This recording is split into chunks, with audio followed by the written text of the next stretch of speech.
Happy Thursday, Xavier fans, and a very happy Thursday it is. This is their Razorcast, Reaker and Zink talking Muskies basketball. The Muskies are still in it, into the Sweet 16 once again. Fantastic weekend for them. We'll be talking about that, and we got another week at least to talk about Xavier basketball. We'll be talking a little bit about how the Big East did and Xavier's matchups coming up for this weekend. But first, we'll welcome to the podcast Mr. Jim Reaker, who called it himself, said that Xavier would be there. How you doing, Jim? I'm doing great this morning, Jeff, sitting here in my Sweet 16 T-shirt that I went down to campus yesterday and picked up. We're ready to roll. Getting ready. You going to be able to stay up to watch the game tomorrow night? I'm sure you'll find a way, late nighter.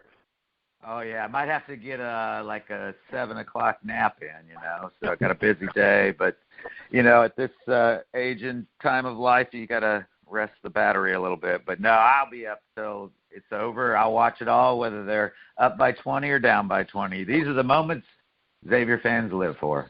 And it's a very special thing. Coach Mack getting them to the second Sweet 16 in the past 3 years. It's their third actually their fourth in the past fifth in the past 8, I think it is, going back to the Sean Miller years. And, of course, the year before that they went to the Elite 8, so that kind of counts. So that's 6 out of 8. So Xavier tradition continues. Before we look forward into that game, let's talk about last week.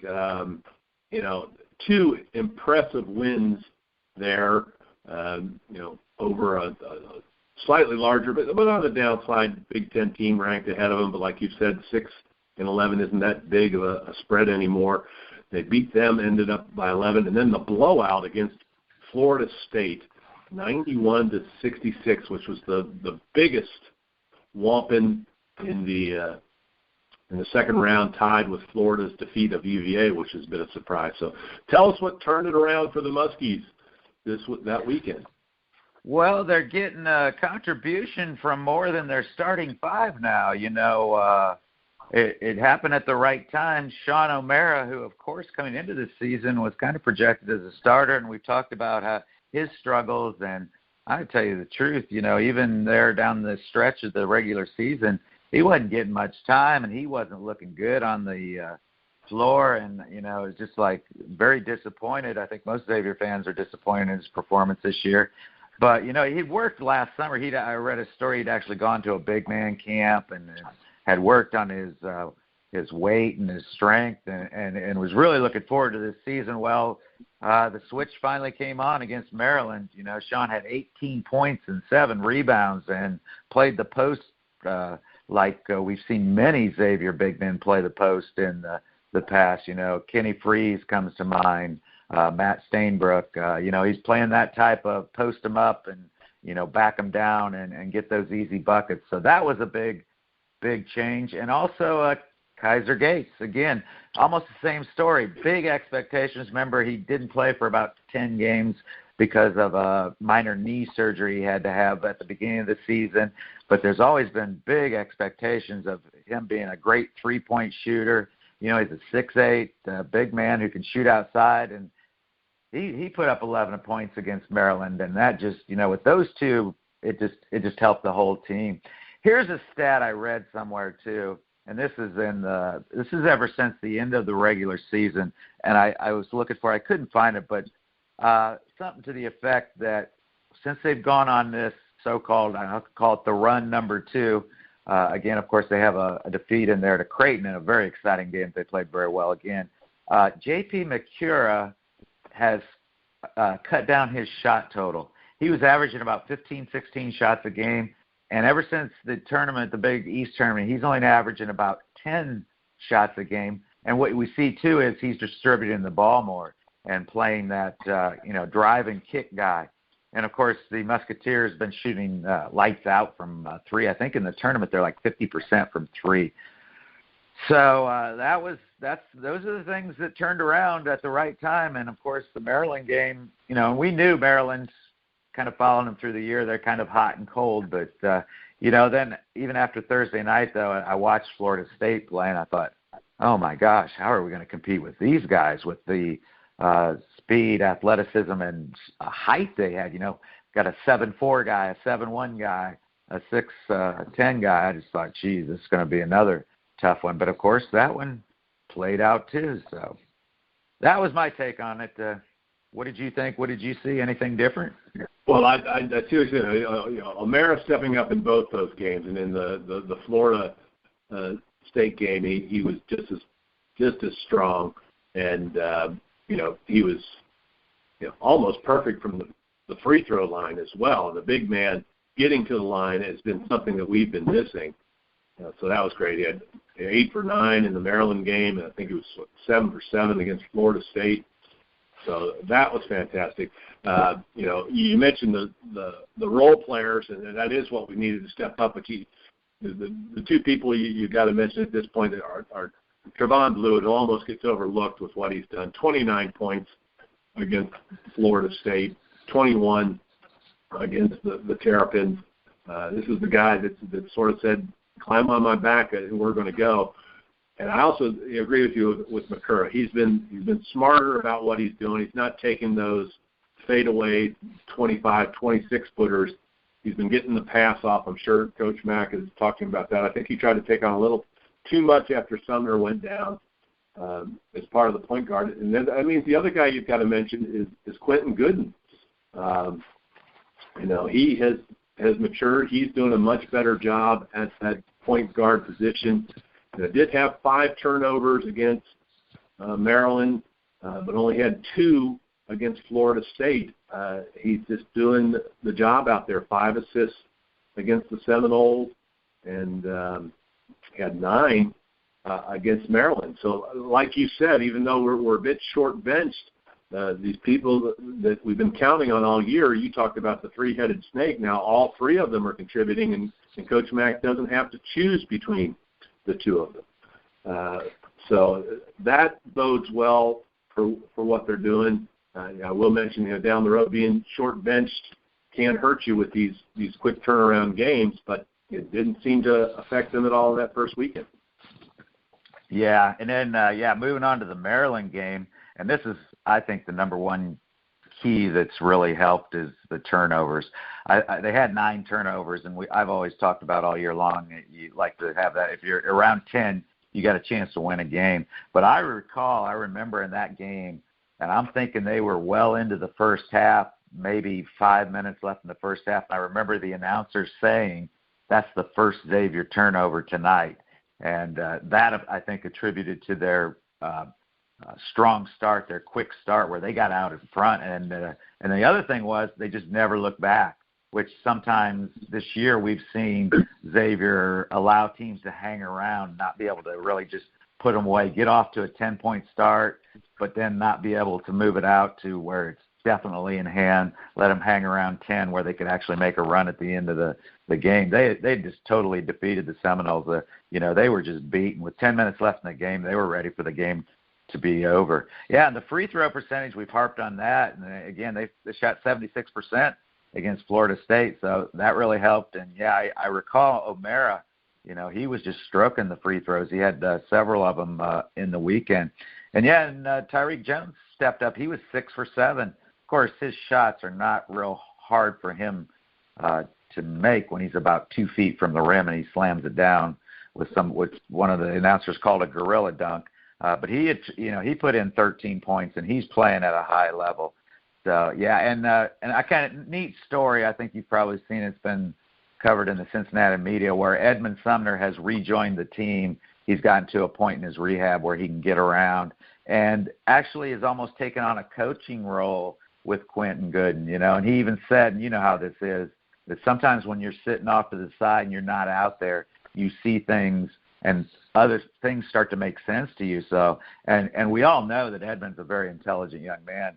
He's working on a computer science degree down at Xavier. So, it may help Edmund Sumner when he comes back, having to sit out and watch. Sometimes that helps your game to be able to sit back. So, and Quentin Gooden, I think he's just decided, hey, I'm going to play as hard as I can, do what I can. I think he's a little bit more relaxed out there. Yeah, and we'll see. It's good news to have. You wonder if maybe Trevon Blewett will think about joining the draft, and that might weaken things a little bit. I would hope that he comes back for another year, but they got Gooden and Makura and Sumner out there. You're looking at some pretty strong guard play, and the people that come around, plus what a lot of pundits are saying is a top 10 recruiting class, not only for the success this year, but looking down the road, some fantastic opportunities for the Muskies. Anything else about that first weekend you want to add before we go on to our next topic? Yeah, one final point. I can't, and of course, you know how this goes in the Xavier Nation, the real fans versus the bandwagon jumpers. Chris Mack is just an excellent coach. You know, they may not win, but I think he comes up with the best plan to give them a chance to win. And of course, what we saw this last weekend, I think we're going to see it again tonight, and it might be a little bit more troublesome tonight, is the way he changes defense and the way he's used those zones, the 2-3 matchup and the 1-3-1 at just the right time. You know, I felt like he was just pushing the right buttons against Florida State. And Florida State even said, Leonard Hamilton even said that we at times just didn't recognize what they were doing.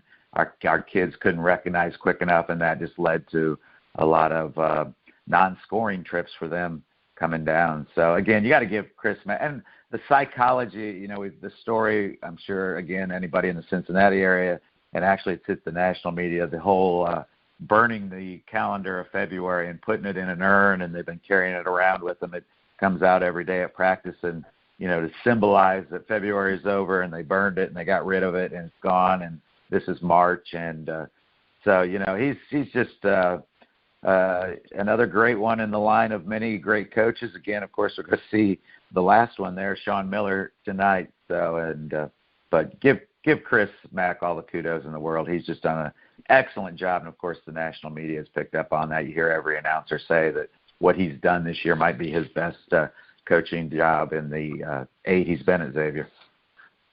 Yeah, he's a great one. We keep praise on Coach Mack all year, even dealing with the Miles Davis thing and how to get him in and the psychology of that and keeping them up when it looked like they were down.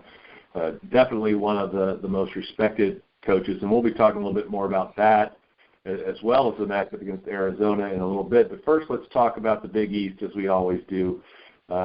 You know, as being a Big East fan, we're very optimistic about their performance. We sent 7 teams. You thought they'd go 6-1 or 5-2. And of course, Providence lost in the play-in game. They had a tough margin. They ended up going 3-4, which is closer to what I thought they'd do, mid-level. But they were in some close games. But in the second round, they're 2-1. So now they've got 2 teams in the Sweet 16. If you want to talk a little bit about the performance and then the prospects for Xavier and Butler moving forward.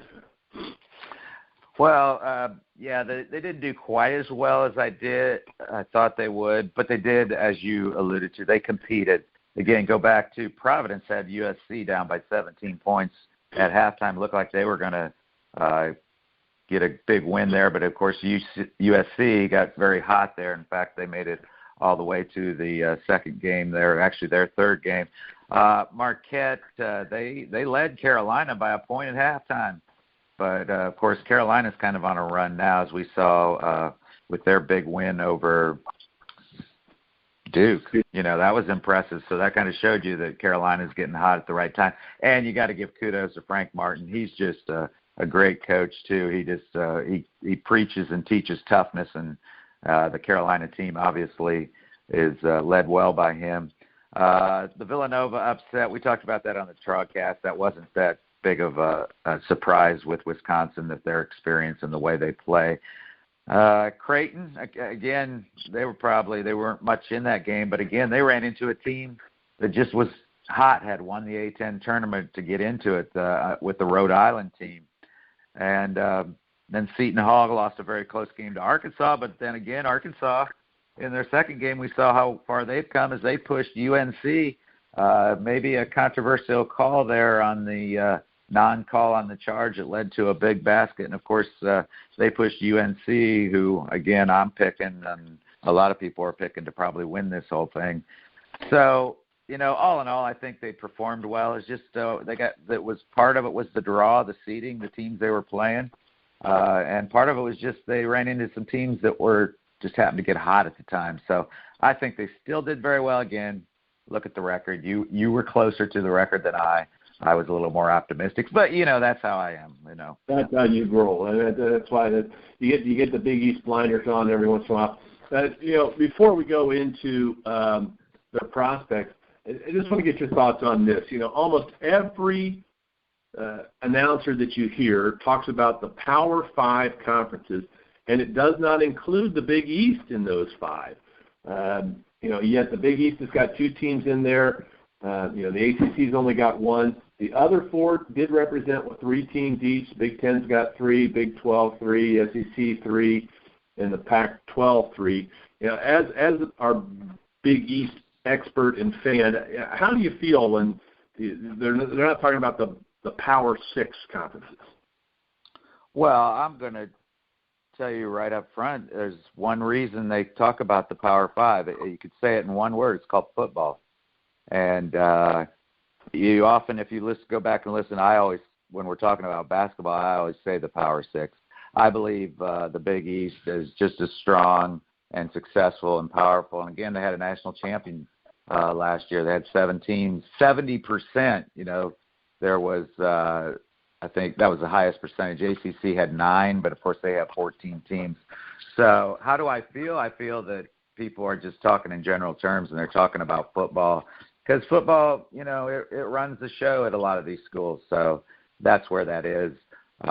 It'll be interesting to see what happens because, of course, there's this big thought that ultimately that Power 5 is going to become a Power 4, that one of the leagues, and, of course, the Big 12, which only has 10 teams, a lot of time has talked about the one that might break up and be distributed out amongst the other 4 because, of course, that works well with the football playoffs. Again, we're talking about football because if you only have the Power 4, then it's pretty easy to get your 4. You got to, the champion from each one, and you don't have to go through all these shows of who's in and who's out and all that. So I don't feel slighted. I'll tell you anytime that the Big East in basketball can compete with anyone, and of course, I think they have a long history in the fact that football almost destroyed the Big East because, football the Big East was started as a basketball conference by Dave Gavitt and was very successful early on with these small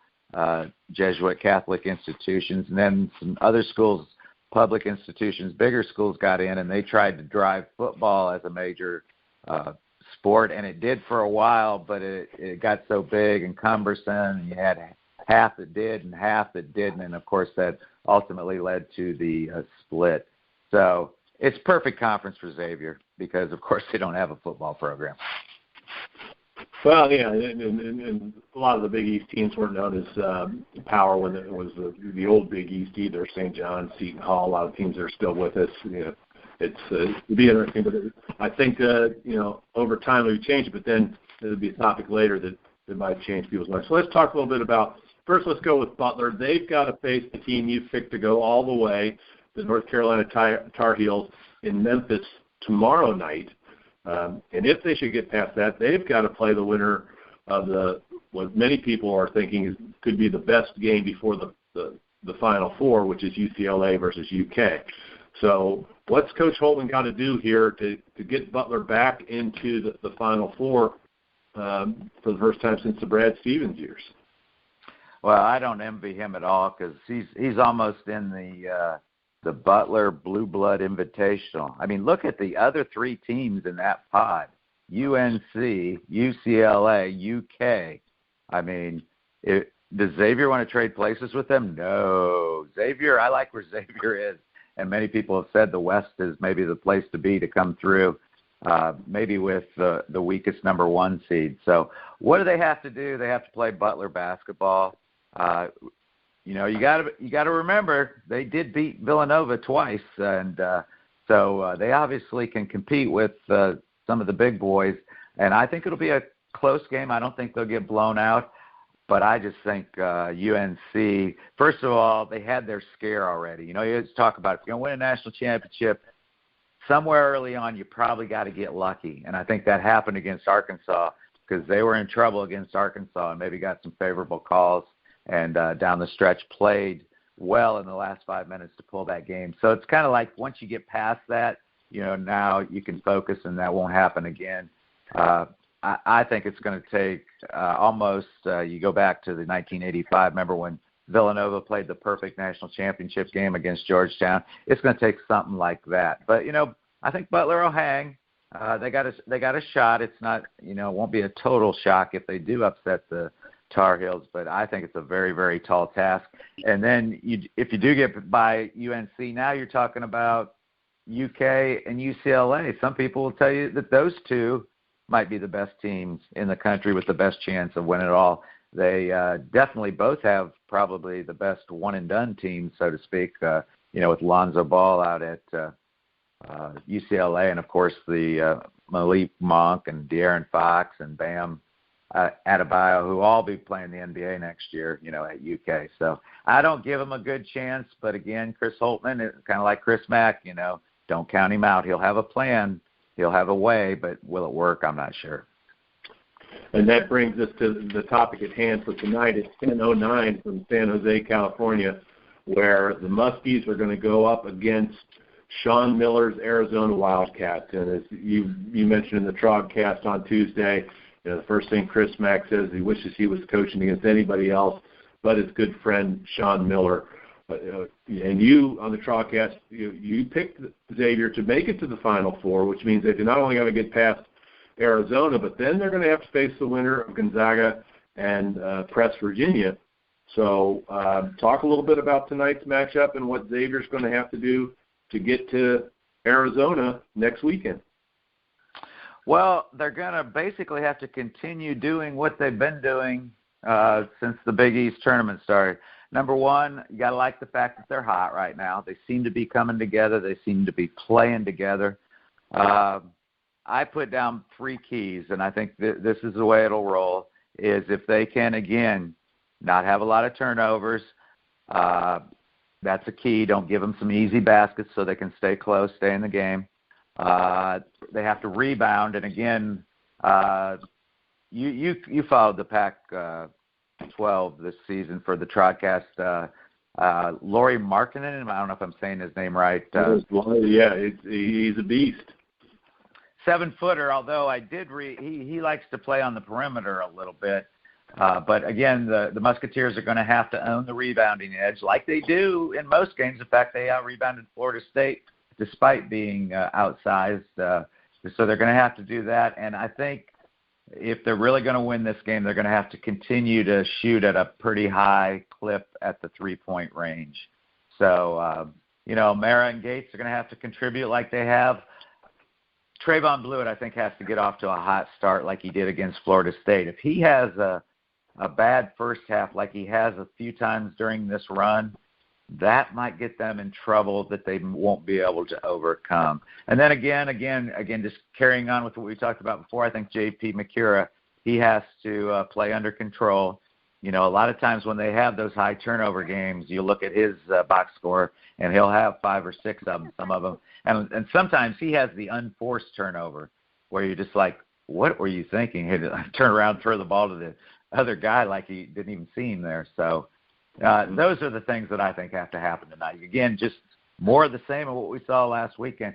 But, again, I think this team is also playing very loose right now because nobody expected them to do this. The term I like to use, I think they feel like they're playing with house money right now. And even if they would get defeated, it's been a successful run here at the end. Yeah, they're not facing your average Joe in Arizona. And the thing is, you're looking at a photo negative or a mirror image of them because Miller and Mack both preach the same kind of basketball. Of course, Mack was an assistant on Miller's team for many years, also an assistant with Skip Prosser, both at Xavier and when he moved to Wake Forest before coming back. They do face a tough team. Like I said, I've watched them. I predicted Arizona to win the Pac-10. They ended up tied, lost the tiebreaker to Oregon. But in the Pac-12 tournament, they just destroyed both Oregon and UCLA, who are both still in the tournament. who knows if you can do that. But they go 10 deep. A lot of people playing 30 minutes. You not only have Laurie Markkinen underneath, they got Alonzo Trier, who, if he hadn't been hurt earlier in the year and then suspended, they thought was going to be the Pac-12 Player of the Year. Dusan Ristic underneath. So this team can shoot the three. They shoot it at about a 40% clip. And they're shooting field goals. And the thing that's the key to both Xavier and the Wildcats is they play that tough-nosed type of defense. You talked about Chris Mack changing defenses. Well, Sean Miller is a master of that as well. So it's going to be interesting who comes out. Of course, neither coach has taken their team to the Final Four. Sean Miller has been to an Elite Eight in his second to last year at Xavier, and he made another one out there in Arizona. So it's going to be a tough stint for both teams. Whoever comes out of it is going to be ready for that Gonzaga, West Virginia winner. And, of course, there's history there, too, with Mark Few having never been to the Final Four and Bob Huggins wanting to get back for his third trip and also possibly his first NCAA championship. So watch tonight, 10:09. The game is going to be played. It is the later game. It'll be after the Gonzaga, West Virginia. So lots of fans will be up late watching that one. Any other thoughts before we move on to our next topic? No, just the final thought is if you look at the overall bracket, if you could pick where you put Xavier, I think they're in, again, the best bracket for them to have success. Again, I would not want to be where Butler is with those three programs. I would not want to be in the East where Wisconsin's lingering around because Wisconsin brings back negative thoughts to all Xavier fans from last year. And I wouldn't want to be over with Kansas and Purdue. I think both those teams would give the Musketeers problems. So, and that's one other thing I think is driving this team. If you read the media a little bit, it's been brought out that, and Chris Mack has said he has never seen a more devastated locker room than after that last shot or buzzer beater against Wisconsin last year. And he thinks that probably from that day forward, through the summer training, through the fall practice, through all of this, that has driven a lot of the players that were on that team that they don't want that feeling again. That was the sickest feeling, and that's what drives them to continue on and to continue to compete and try to win because they don't want to have to deal with that again. And I hear that on many, many levels. Let's move on to a topic probably a lot of people don't want to necessarily talk about, but that is the coaching carousel has begun. First we'll probably you've got to wonder if Greg Gard can get to that Final Four and maybe win it. There have been coaches in the past who have made it to the Final Four or even won it. I mean, three coaches that come to mind winning it in their first year was Kevin Ollie at UConn just a few years ago, Tubby Smith in his first year at UK taking over for Rick Pitino, and then Steve Fisher, of course, from Michigan took over late in the year. These were all coaches who took over from a very strong program and took it all the way. Haven't had the success since there, so maybe Greg Gard can do that with Wisconsin. But the bigger coaching rumor is, and because you've talked about it all year following the Big Ten, is that the Indiana job is open, and both the Big East coaches who are in the Final 16, Chris Mack and Coach Holman out of Butler, are being highly mentioned. Of course, everybody is talking about Steve Alford coming back home. He said the other day he loved L.A. and reminded people that it was Coach Wooden who moved from Indiana to Los Angeles, and he doesn't think of any better situation than that. So looking at that, as we put up with a lot of people, Mick Cronin here in Cincinnati almost went to UNLV. We talked a little bit about the power conferences. Will one or maybe both of them be tempted to take on bigger programs when you look at the history of how Skip Prosser moved to Wake Forest, Thad Matta to Ohio State, Sean Miller to Arizona. Can Chris Mack be tempted to move even though he's a Cincinnati boy? Well, I saw an interview when I think it was the same day or a day after IU came out and announced the firing of Tom Crean. And I saw an interview where the reporter asked Chris Mack pretty directly about it, and I thought he gave a pretty direct answer. He said something to the effect of, look, I've been through this before with some of my mentors. I think he was referring to Prosser and Miller. He says, this isn't the Xavier they were coaching. I'm coaching a different Xavier. We have a great, we're in a big conference now. We're getting big recruits. We have a great arena. I think he was basically saying, this is a pretty good program. This is a pretty good job. And, of course, he always mentions the fact that, he's from Cincinnati. He went to Xavier. His family lives here. He's got a young family. So I'm not going to say it isn't going to happen, but I give it very little chance. People always go to the money factor. And, IU's going to be able to pay him so much more money. There's some deep pockets around Xavier. I don't know exactly where all the money would come from. I'm not quite sure how much more he would make, but I think, and I think part of it just being smart as a business decision. He's not going to come out and say, I'm definitely not going there, because of course it gives him bargaining power with Xavier. That's just a smart move, thinking about his economics and taking care of his family financially for many, many years to come. So, but I got the feeling he was basically saying, there's little chance I'm going to do that. A lot of names have been mentioned.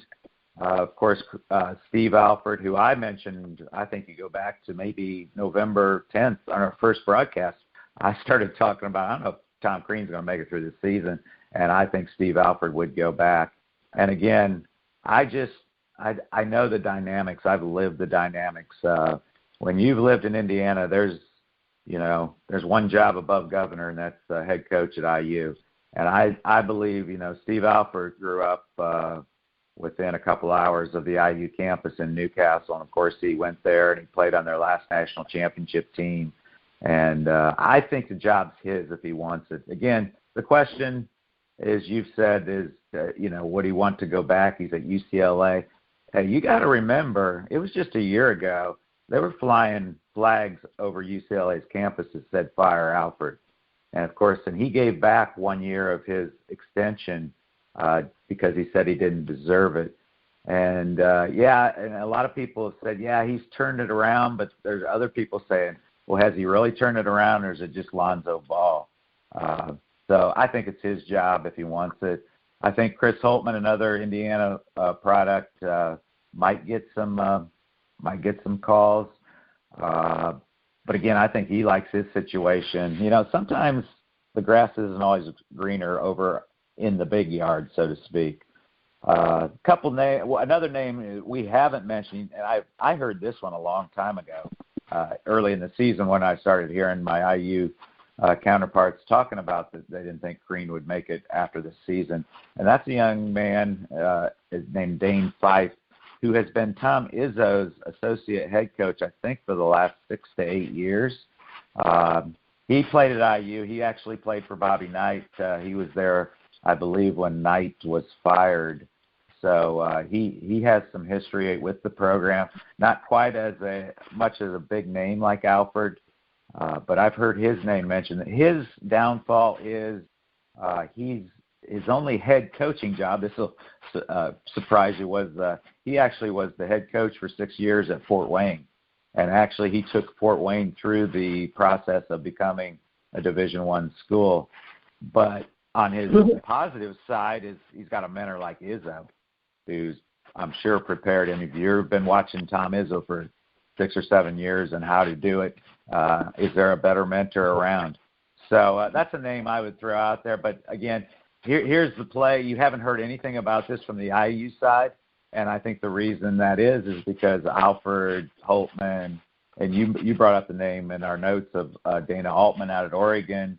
They're still in the tournament, so obviously they're not going to talk about them. So my money's on Alfred. Again, I don't think he's in that love with LA. I think he's just saying the right things right now for a coach whose team's still in the Sweet 16. Well, I agree with something. You kind of turn that into, filling the IU spot, and it's true. But, Xavier may have some deep pockets. When you're looking at the current coach's salary, they'd have to have some really deep pockets.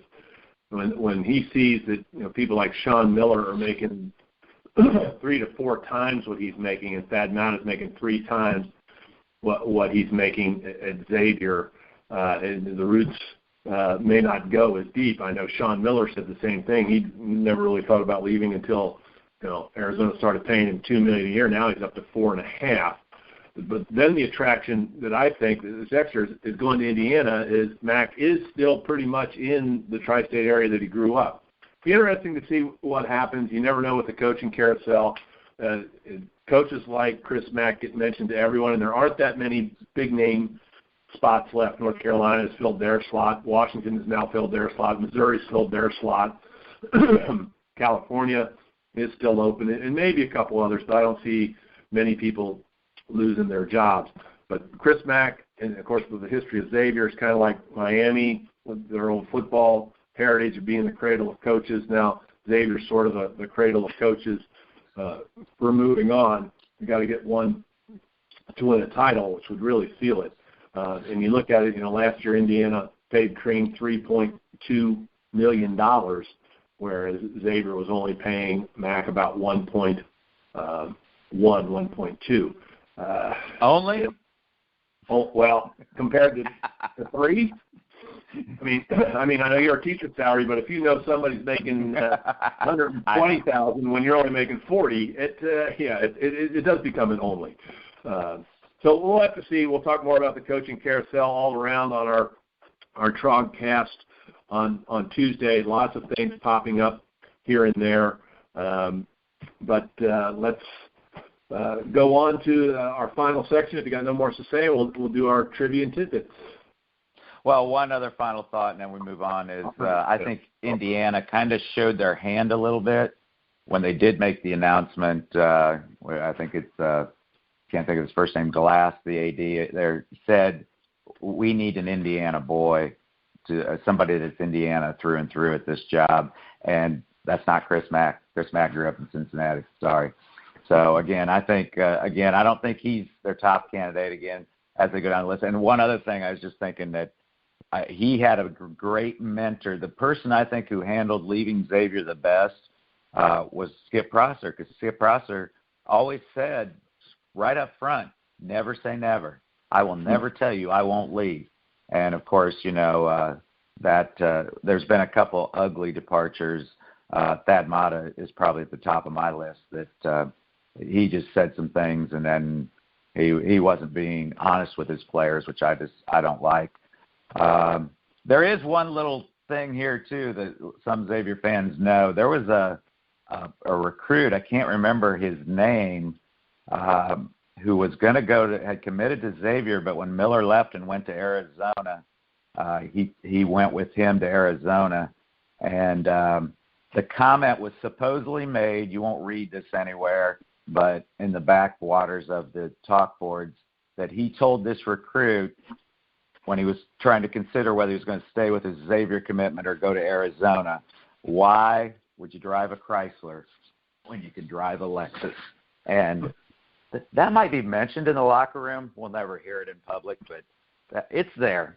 So that might be a little bit of a rallying point for the Xavier Musketeers this evening. Well, we talked about that a couple of weeks ago. I mean, the kids that are playing at Xavier now, Chris Mack is in his 8th season, Sean Miller in his 8th at Arizona.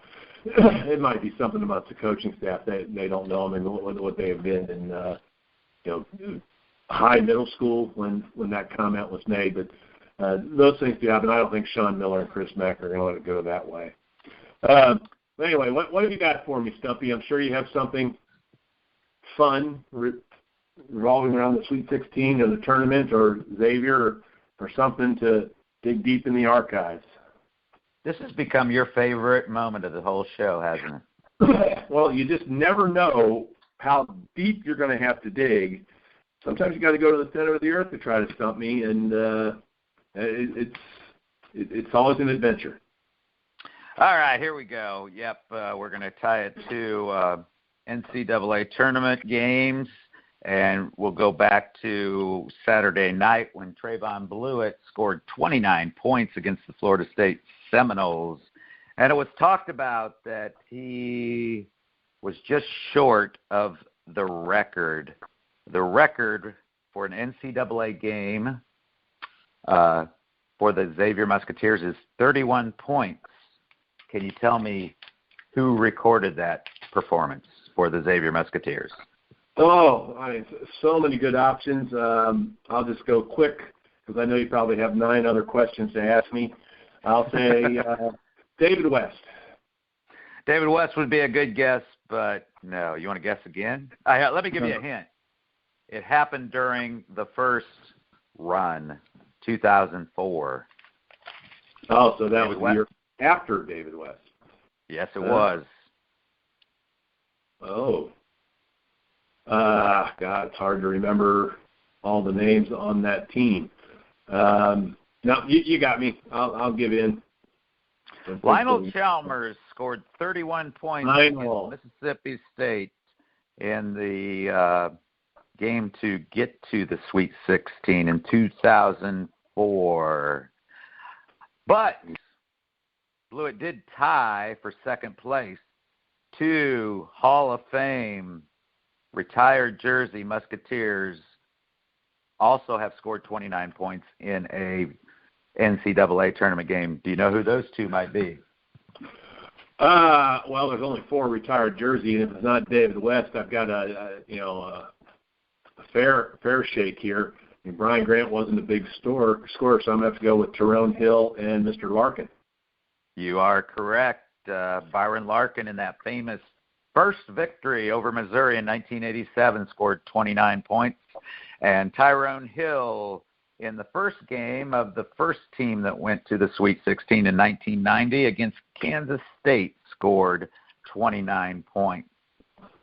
Now, here's the deep one, although you can maybe figure this out. We've talked a little bit about it. There was an individual NCAA one-game record equaled against Maryland. Do you know who did it, and what was the record they tied? Oh, well, obviously it was not Blewett scoring 29, and I just took those stats down as we're starting to clean up, so I can't even cheat. I know the tie might be from the line because wasn't O'Hara perfect from the line in the Maryland game? Or was that the Florida State game? He was perfect for one of them, so I'll go with that. Perfect 100% from the free throw line for O'Hara. No. I don't know. That's not the one I found. Okay, well, what did he? Our point guard, Quentin Gooden, had 9 assists against Maryland, and that tied a record. I'm not sure who even set that. I think maybe Larkin. Now, Larkin wouldn't have set that record. He shot too much. He didn't have that many assists. But you're pretty sure he's not listening to this podcast, aren't you? Yeah. Hey, Byron, if you're listening, I love you. You are Xavier through and through. You're my favorite player. In fact, your bobblehead is currently residing in my downstairs family room, so right beside Chris Mack. So you are high on my list. Don't take that. He would tell you he shot a lot. He loved to shoot. Lots of fun with Xavier and the Xavier royalty that you're talking about as they try to create new royalty and head to their first Final Four ever, or just get back to the Elite Eight, which they have done twice, once under Thad Matta and once under Sean Miller. Would be fantastic. Of course, the other part of the royalty is Chris Mack has now taking them to 4 Sweet 16s, which is more than all other coaches that were part of Xavier history combined. So quite a feather in his cap. We'll finish off with a few fun little facts here. This weekend will be the 25th anniversary of the last time a Cincinnati area team got to the Final Four. That was Bob Huggins' Bearcats, who lost in the semis to the Michigan Fab Five. Unfortunately, a win that was since vacated due to Michigan's trouble, but UC doesn't get the benefit of that win. 25 years ago, 1992. It's also this weekend the 25th anniversary of what many people consider the greatest college basketball game of all time, and ended in overtime with Grant Hill's full court pass to Christian Laettner, who did a juke in the bucket in the regional final overtime versus Kentucky. And talk about perfect. Christian Laettner was perfect on that day, 10 for 10 from the field and 10 for 10 from the free throw line. A couple other nice little tidbits we can throw at you. We want to say rest in peace to Dallas Green, the fiery ex-pitcher turned manager who died yesterday. Green was an old-school skipper who led the Phillies to their first World Series title, and Philadelphia loved him for it in the 1980s with the help of stars Mike Schmidt, Greg Luzinski, Steve Carlton, Bob Boone, and Pete Rose. The city of Philadelphia had to wait 97 years to get that first World Series crown, and they wouldn't get another for 28 years after that. And in 1937, we welcomed to the world Craig Breedlove. If you don't know the name, you're probably not a speed demon. They'll recognize that as the man who first broke 400 miles per hour in an automobile. Of course, it was an automobile with a jet engine in the famous Bonneville Salt Flats. He then went on to be the first to break 500 and 600 miles per hour, though he just missed being the one to break 700 miles per hour. And he was still trying to set records when he died in a plane crash in 2007. And on this date in 1994, Wayne Gretzky set the new National Hockey League record with his 802nd goal, breaking the record of his idol, Gordie Howe. So lots of things going on. Fantastic weekend for Xavier fans. Join us on Tuesday for our Trawcast, where we'll be talking about all the Sweet 16 and also talking about the coaching carousel, as we hinted at here in the NCAA. And then join us again on Thursday for the Razorcast, where we'll be talking about Xavier's weekend and hopefully talking about their matchup in their first Final Four ever. So tune in again tonight, 10:09 from San Jose, California, for the Xaviers versus the Arizona Wildcats. And, Jim, we're going to wish you good luck as we know you start your season. Jim is the softball coach here at New Richmond High School, and they play the first game in Ohio with their Green Kayak Opening Day Classic starting at 9 o'clock on Saturday morning. So hope the rain stays away and you can get that in. Well, thank you, Jeff. But right now we're going to be focused on Xavier basketball and going to finish up like always saying, go Muskies. Let's get to the Final Four.